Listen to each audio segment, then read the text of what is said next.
Hi అండి. ఈరోజు Sunday కదండి. సండే మా ఇంట్లో తప్పకుండా నాన్ వెజ్ అయితే ఉంటుందండి. ఈరోజు అయితే మాకు మధ్యాహ్నం అయితే భోజనాలు అయితే తగిలినాయండి. ఇక మేము అయితే మధ్యాహ్నం అయితే భోజనానికి వెళ్ళి వచ్చేసాము.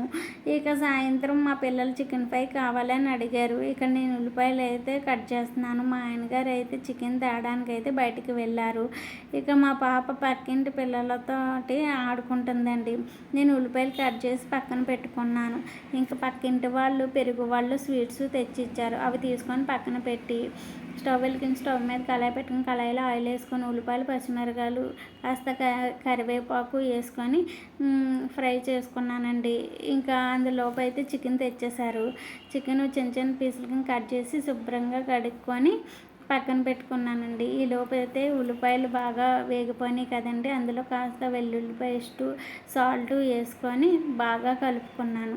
బాగా కలుపుకొని అందులో కడిగిన చికెన్ కూడా వేసుకొని కాస్త మగ్గించుకున్నానండి. అవి మగ్గేలోపు అయితే పక్కింటి వాళ్ళు ఇచ్చిన పెరుగు వాళ్ళు అయితే టేస్ట్ చూస్తున్నానండి. పెరుగు వాళ్ళు అయితే సూపర్ ఉన్నాయండి. ఈ లోపు చికెన్ అయితే బాగా మగ్గిందండి.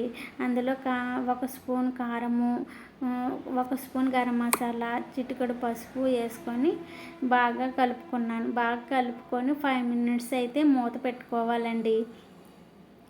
మూత తీసి చూస్తే ఆ చికెన్లో ఉన్న వాటర్ అంతా బయటకైతే వచ్చేసిందండి. ఆ చికెన్ ఫ్రైకి ఆ వాటర్ అయితే సరిపోతుంది. మరి వాటర్ అయితే ఏ అవసరం లేదు. ఒకసారి కలుపుకొని మళ్ళీ మూత అయితే పెట్టేసుకున్నాను. ఈసారి చికెన్ ఫ్రై అయితే రెడీ అయిపోయింది.